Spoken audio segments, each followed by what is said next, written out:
Редовен дневник на К1. Настаните кој информативната редакција ги одбра за денес, ги донесуваме веднаш по најавите. Гледајте не.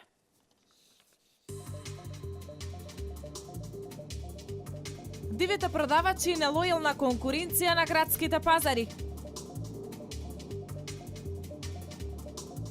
Одржана 24-та седница на Вардарски плански регион. Управата за јавни приходи со низа правила во пресрат на УЕФА Суперкупот 2017, што ќе се одржи во Скопје.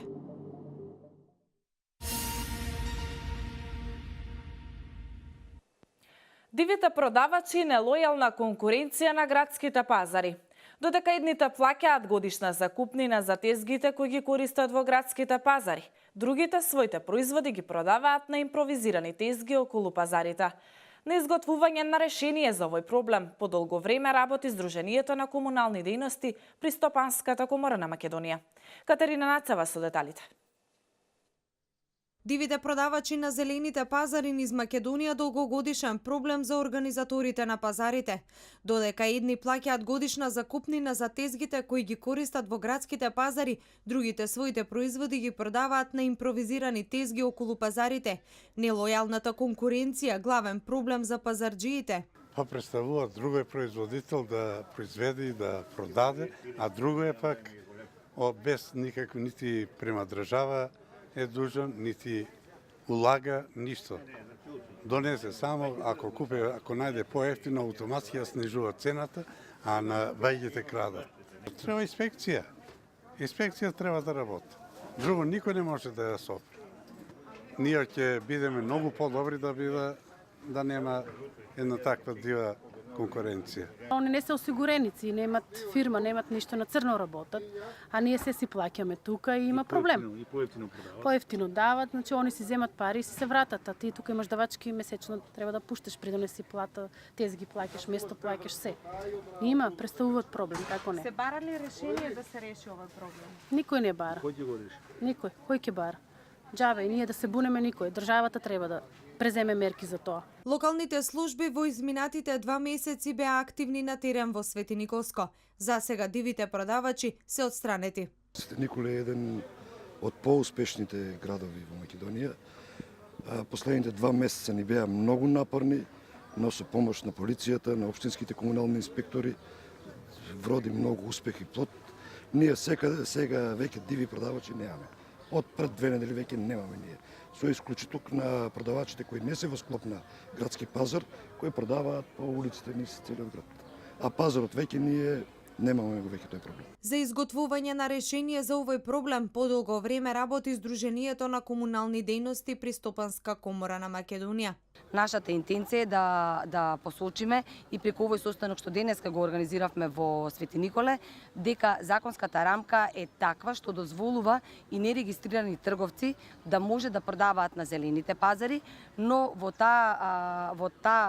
таков случај тие подлежат на даночни оптоварувања, односно 10% од нивниот промет се оданочува на почетокот на следната година и на тој начин едноставно се евидентира функционирањето на сите оние трговци кои што тргуваат на дневна, месечна или годишна основа во пазарите.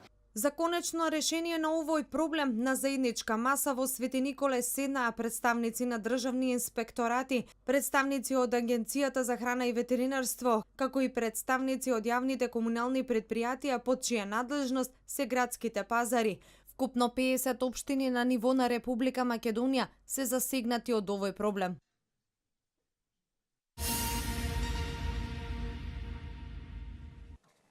На 24-та седница на Вардарскиот плански регион, градоначалниците секој со свој план и програма за развој на туризмот.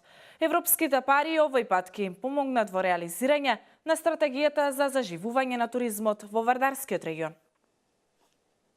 Градоначалниците седнаа на маса, секој со свој план и програма за развој на туризмот. Европските пари овој пат ќе им помогнат во реализирање на стратегијата за заживување на туризмот во Вардарскиот регион. Апликациите подготвени, се чека одобрение за реализација. Чадие вели, преку ваквите соработки и проекти се подобрува туризмот во општините. Вардарскиот регион е карактеристичен регион каде што објективно и најголемата фреквенција на транзитен туризам се одвива, но исто така тука се и винскиот туризам, тука и езерото мало со своите карактеристики и токму за тоа треба да ги разгледаме етапите. Значи во втората етапа веќе задоволство може да кажам дека проектот што е за езерото Младост и околината е влезен во втората фаза, односно и третата фаза на овој проект. Како дел од Вардарски регион и општина Свети Никола изготви апликација. Регионалните соработки се од исклучително значење, вели градоначалникот Тасев, додавајќи дека во општината веќе се реализирани неколку проекти преку овие грантови. Преку регионалната соработка пак се остваруваат и некои поголеми можности. Во конкретниот случај би спомнал преку оваа регионална соработка со градоначалникот на општина Велес, на пример и Дервен, значи јавното предпријатие, веќе обезбедивме средства и проект преку ИПА програмата со соседна Грција, доаѓаше премониторинг мисија и во септември ќе подпишуваме договорот и продолжуваме. Значи сите оно здружување и разговор кога се во прашање регионите е значајно, посебно за општините кои се помали, а ние сметаме за општина што е помала, не толку голема или средна општина, и сите тие средства се добродојдени. На денешната седница градоначалниците од Вардарскиот регион одлучија и во наредните 2 години на чело на центарот да биде Марко Колев, за повторен раководител на Центарот за развој на Вардарски плански регион со мандат во наредните 2 години.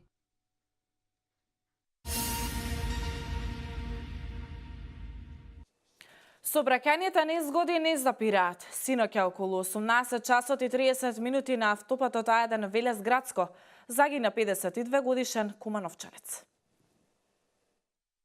Една лица почина во сообраќајна несреќа што се случи синоќа попладне околу 18 часот и 30 минути на автопатот А1 Велес Градско во близина на исклучок за село Виничани.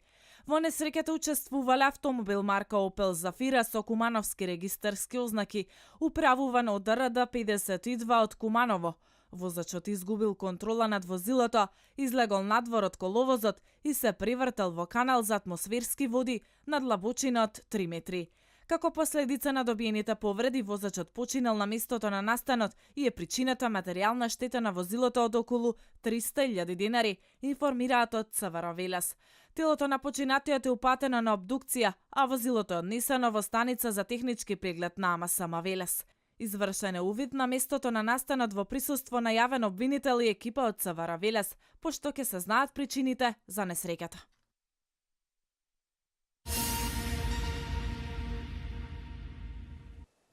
Во моментов на територија на општина Неготино се изведуваат градежни работи на локалните патни делници. Оваа санација е дел од годишната програма на локалната самоуправа и се однесува на поправка на оштетените делови од коловозите кои настанале како резултат на неповолните временски услови во изминатиот период. Деновиве се работи исто така на санирање на ударните дупки, значи таму каде што има кои се најмногу оштетени, посебно од зимскиот период, кога солта и пескот кои беа расфрлани и беа направени, значи, доста оштетување на улиците низ Неготино и сметам дека сега доста квалитетно се работи.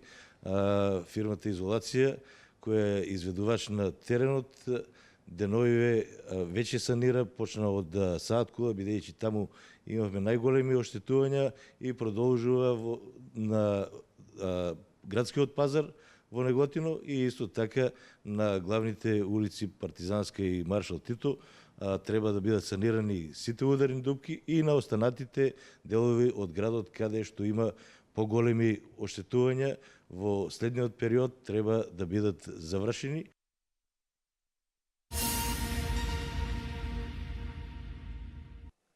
Угостителите од земјава имаа обука која е реализирале вработените во ИП по повод престојниот суперкуп на УЕФА, кој ќе се одржи во Скопје. УЈП апелира до сите кои издаваат простор под закуп дека имаат обврска во рок од 15 дена да поднесат даночна пријава. Управата за јавни приходи во сите региони од Македонија реализира обуки за угостителите и хотелиерите во пресрет на престојниот Суперкуп на УЕФА, кој ќе се одржи во Скопје на 8 август годинава. УЈП со апел до граѓаните кои ќе издаваат соби или деловен простор во овој период, според законот, навреме мораат да го пријават во Управата за јавни приходи. Од таму велат дека за време и после одржувањето на УЕФА Суперкупот, УЈП ќе врши следење на дневниот готовински промет преку GPS мониторинг во реално време онлайн кај деночните обврзници кои вршат промет и даваат услуги на територијата на цела република. Мониторингот ќе го опфати услужниот сектор, хотели, хостели, мотели, ресторани, кафани, барови, здравствени и други ординации и друго. Управата за јавни приходи апелира и до сите кои издаваат простор под закуп дека имаат обврска во рок од 15 дена да поднесат аконтативна даночна пријава со цел да се спречат можни злоупотреби на законите.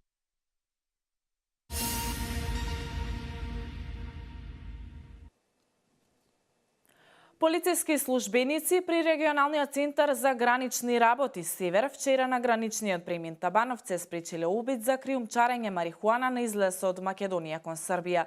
Како што соопшти полицијата, во 22 часот на Табановце дошле МС-30 и КГ-31 со патничко возило Opel Astra, двајцата од Скопје. Пограничните проверки биле повикани на дополнителна контрола, при чие спроведување под задните тапацирани седишта во возилото е пронајдена марихуана во 25 пакувања од по околу 12,5 килограми. Лицата се приведени и предадени на инспектори од МВР при СВР Куманово за натамошна постапка. Вестите од Македонија. И оваа година овоштарите субвенциите ќе може да ги добијат по две основи. Корисници на субвенциите во овоштарството ќе може да бидат земјоделските стопанства кои имаат насадени површини од минимум 0,2 хектари. Висината на директните плаќања не е голема и изнесува 90.000 денари по хектар за одгледување на јагоди во сакси и во контролирани услови, односно во оранжерии, а по 33.000 денари следуваат за другите видови овошје, како и за бадемите и за лешниците. Земјоделците за новите насади со ореви и костени за кои досега биле финансирани од програмата за рурален развој, годинава како за веќе постоечки за нивно одржување, ќе може да добијат субвенција од државата од 15.000 денари по хектар. За предаденото овошје во преработувачките капацитети, директно или преку регистриран откупувач во период од 26 декември 2016 година до 25 декември 2017 година, дополнително ќе се добиваат по 2 денари за килограм. Владата на СДСМ има испланирано до крајот на годината, освен тековните задолжувања, да го зголеми долгот за дополнителни 150 милиони евра, се вели во денешното соопштение на ВМРО ДПМН. Владата на СДС упорно продолжува да ја задолжува Република Македонија со издавање на државни хартии од вредност, чин кој до пред неколку месеци СДС го оценуваше како тежок криминал, па дури им се закануваше на заинтересираните банки. СДС тогаш со помош на нивните медиумски мегафони криваа паника и хистерија, а денес истите премолчуваат и одобруваат, стои во соопштението. Додаваат дека досега владата само по основ на овие аукции се задолжи 70 на милиони евра. Последната аукција изнесуваше 10,6 милиони евра, од која само 227.000 евра ќе се вратат како отплата на доспеан долг, а остатокот е чист долг на грбот на граѓаните. Од ВМРО ДПМН наведуваат дека владата молчи и не кажа ниту за што ќе се искористат овие пари. Дали со нив ќе се прави некој пат, некоја канализација, некој училиште, градинка или болница. Напротив, средствата за ваквите проекти во ребалансот тие безмилосно ги кратат. Граѓаните на Република Македонија со право прашуваат, овие пари каде ќе бидат наменети и за што? Дали овие пари ќе се искористат за исполнување на ветувањата на минималната плата од 16.000 денари, просечна плата од 30.000 денари и плата од 100.000 денари за докторите? Или СДС парите ќе ги искористи за партиски вработувања, набавки на октоподи, морски плодови, опрема и аранжирање на цвеќиња, се истакнува во соопштението.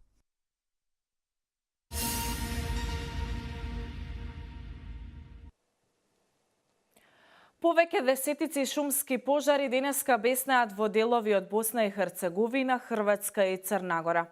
Како што соопшти службата за цивилна заштита на Босна и Херцеговина, во последните 24 часа на територијата на земјата се регистрирани 23 пожари, од кои претежно се зафатени тревни површини и нискостеблеста шума.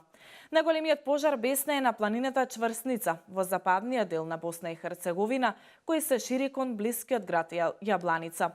Во справување со пожарот, локалните власти побараа да бидат вклучени и хеликоптери. Да ги погледнаме останатите вести од светот. Земјотрес со јачина од 5,6 степени според Рихтер утринава е регистриран на источното Тихоокеанско јапонско крајбрежје во близина на главниот јапонски остров Хоншу, пренеса ТАСС, цитирајќи Националната метеоролошка управа. Според американските медиуми, магнитудата на ударот била 5,8 според податоците на Тихоокеанскиот центар за предупредување од цунами. Епицентарот бил на длабочина од 40 км под дното на океанот, крај брегот на провинцијата Фукушима. Потресот бил почувствуван во вкупно 17 префактури, вклучувајќи ги и соседните Мијаги и Бараги, а исто така и во Токио. За сега нема информации за настрадани лица и за разорнување.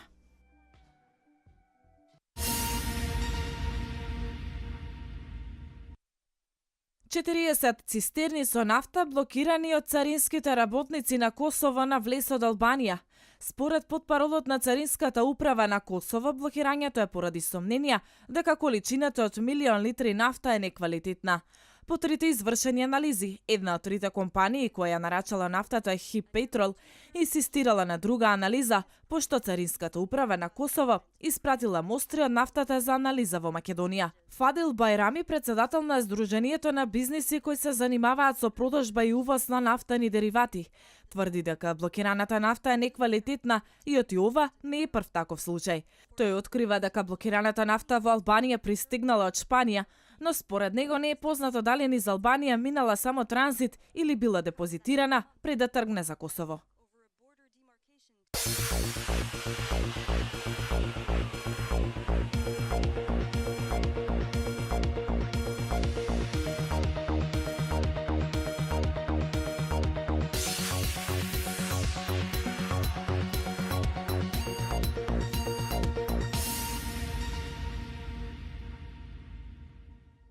Денеска претежно сончево и топло време. Во северозападните, западните и југозападните предели имаше зголемување на облачноста и услови за развој на нестабилност, кое што ќе услови и слаби локални врнежи од дожд. Максималните температури ќе се движат од 25 до 36 степени, у индексот со вредност 8. Тука го завршуваме дневникот. Јас ви благодарам за вниманието и пријатно.